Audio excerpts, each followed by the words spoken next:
اس میں ایک چیز بتائیے گا کہ غامدی صاحب اکثر اس بات کو بیان کرتے ہیں کہ میزان کے اندر تقریباً 1200 کے قریب روایات ہیں رسول اللہ صلی اللہ علیہ وسلم کی احادیث ہے جو انہوں نے نقل کی.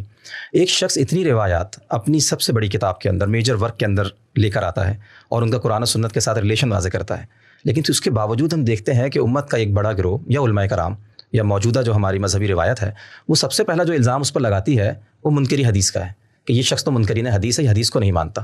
یہ دو چیزیں آپس میں اتنی زیادہ متضاد ہیں کہ عام آدمی سمجھ نہیں پاتا کہ جائے کس طرف. یہ کیا مخمصہ ہے حسن بھائی, اس سے نکالیے ذرا. ہاں, اس کا جو وجہ ہے اس میں جو تمہیدی نقطہ میں نے تھوڑی دیر پہلے بیان کیا تھا کہ اس وقت امت کے علم پر دور ابتلا ہے. اللہ اور اس دور ابتلا میں سیاسی مذہبی تحریکیں, ہمارے وہ جو دینی مدارس تھے جو امت کی علمی تراث سے لوگوں کو متعارف کرانے کا باعث بنتے تھے, وہ اس سب سے اس وقت کاٹنے کا باعث بن گئے ہیں. تو لوگ ان پس منظر کی بحثوں سے واقف نہیں ہیں جو حدیث کے باب میں ہوئی ہے, اس علمی اختلاف سے واضح نہیں ہیں جو امت میں ہمیشہ سے چلا آ رہا ہے.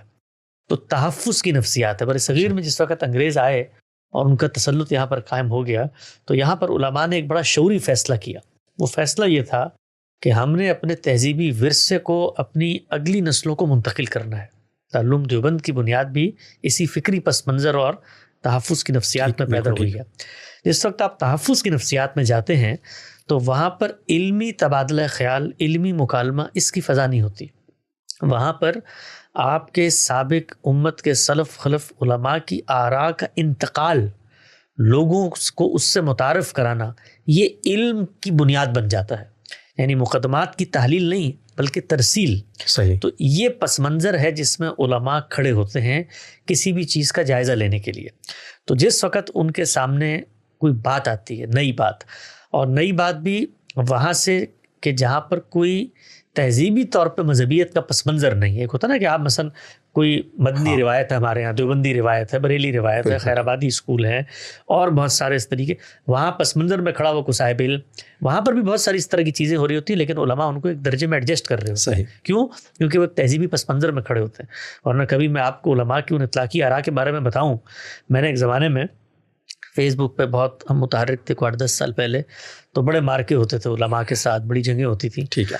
تو ایک صاحب علم نے کہا بھائی یہ غامدی صاحب نے تو اتنی گمراہی پر اپنی بات لکھ دی ہے.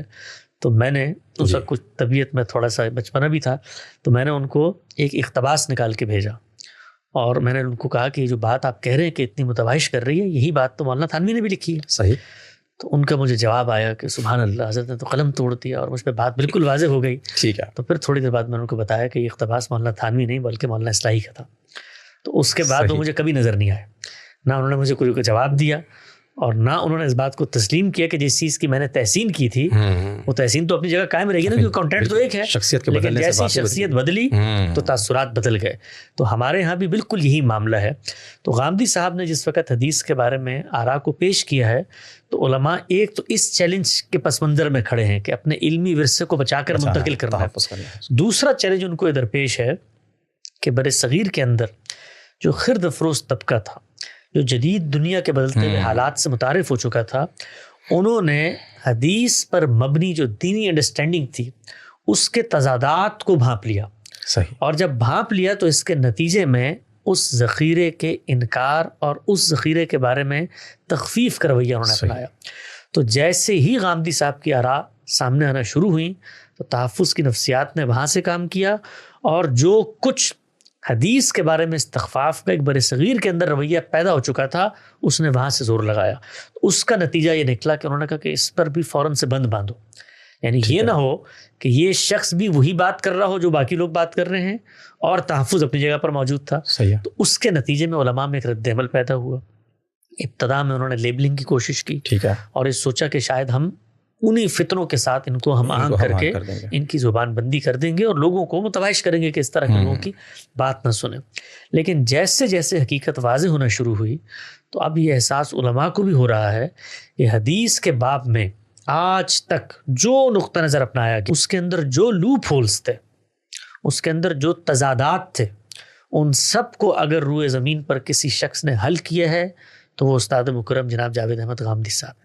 انہوں نے حدیث کو اس جگہ پر لا کر پلیس کر دیا ہے کہ اب قیامت تک, یہ میں بہت سمجھداری کے ساتھ دعویٰ کر رہا ہوں, علم انسان کا ہو, اس نے فوت ہو جانا ہوتا ہے, اس نے تبدیل ہو جانا ہوتا ہے, لیکن چونکہ غامدی صاحب نے حدیث کی پلیسمنٹ قرآن کی بنیاد پہ کی ہے، صحیح، تو اب قیامت تک نہ کوئی منکر حدیث اس کا انکار کر سکتا ہے، اچھا، اور نہ کوئی مولوی جس نے قرآن کے برابر اس کو کھڑا کر دیا تھا اس کا اقرار کر سکتا ہے، اس کی صحیح جگہ پر اس کو پلیس کر دیا ہے۔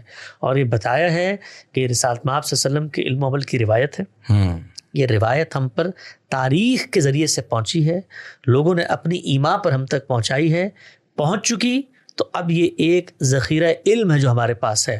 اس ذخیرہ علم کے بارے میں ہم نے رویہ کیا اختیار کرنا ہے، یہ فیصلہ قرآن مجید نے کر دیا، اور اس نے کہہ دیا ہے کہ فلا وربک لا یؤمنون حتی یحکموک فیما شجر بینہم، پیغمبر دین کے کسی معاملے میں فیصلہ کر دیں تو تمہارا ایمان بھی مکمل نہیں ہو سکتا اگر تم سر تسلیم خم نہ کرو۔ وہ حامدی صاحب کی اب کتاب کھولیں تو اس کا پہلا صفحے پہ یہ جملے لکھے ہوئے ہیں کہ رسالت مآب صلی اللہ علیہ وسلم کی نسبت سے دین سے متعلق جو بات ہم تک پہنچ جاتی ہے اور ہمارا اس پر اطمینان ہو جاتا ہے۔ اطمینان کیوں ہو جاتا ہے؟ اس لیے کہ رسالت مآب صلی اللہ علیہ وسلم سامنے نہیں کھڑے ہوئے، آپ بتا رہے ہیں، آپ کو کوئی راوی بتا رہا ہے، اس کو کوئی اور شخص بتا رہا ہے، تو اطمینان علم کے دائرے میں ہوگا۔ قرآن کے باب میں اس پر اطمینان کی ضرورت ہی نہیں ہے، ٹھیک ہے، اس لیے کہ اس کو افراد کی اتنی بڑی تعداد نے منتقل کیا کہ وہاں پر جھوٹ کا جمانا ممکن نہیں ہے، مستحیل ہے، تو یہاں پر اطمینان ہوگا۔ اطمینان کے بعد سر تسلیم خم کرنا ہے آپ نے۔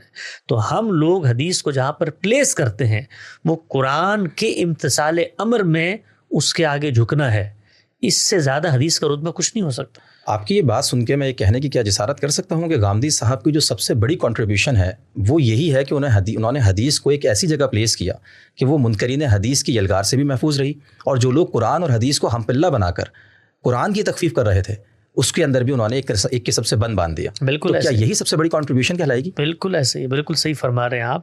جہاں پر انہوں نے خود قرآن مجید کو سمجھنے کے حوالے سے خدمات کی ہیں، وہیں پر حدیث کے حوالے سے جتنی خدمات استاد مکرم جناب جاوید احمد غامدی صاحب کی ہیں، لوگوں کو اس وقت اس کا تعارف نہیں ہے۔ انہوں نے پورے ذخیرہ حدیث کو، میں آپ کو بتانا چاہتا ہوں، گزشتہ 7-8 سال سے میں ان کے ساتھ اسی حدیث پروجیکٹ پہ کام کر رہا ہوں، پورے ذخیرہ حدیث کو نہ صرف یہ کہ پڑھا ہے، پڑھنے کے بعد علم النبی، فقہ النبی اور سیرت النبی کی کیٹیگریز میں ان کو تقسیم کر کے دین سے متعلق جو کچھ ان میں بیان ہوا ہے اس کو دین کی اصل ہدایت کے ساتھ پلیس کر دیا ہے۔ اور یہ بتایا ہے کہ جو کچھ قرآن کہتا ہے حدیث میں اسی کی تفہیم ہے، اسی کی تبیین ہے، اسی کی شرح ہے، اسی کی وضاحت ہے، اسی پر عمل کا اسوہ حسنہ اور نمونہ پیغمبر کی ذات والا صفات نے دیا ہے۔ چنانچہ آپ نے میزان کا ذکر کیا، تو میزان کے اندر زیادہ تر چونکہ دین کے عملی احکام زیر بحث، تو وہاں پر جو فقہی روایت ہے اس سے متعلق جتنی احادیث ہیں ان سب کو پلیس کیا ہے، لیکن پلیس کر کے یہ بتایا ہے کہ یہ دین کی مستقل بذات ہدایات نہیں ہے۔ یہ ایسا نہیں ہے کہ چند لوگوں کے محض روایت کرنے کی بنیاد پر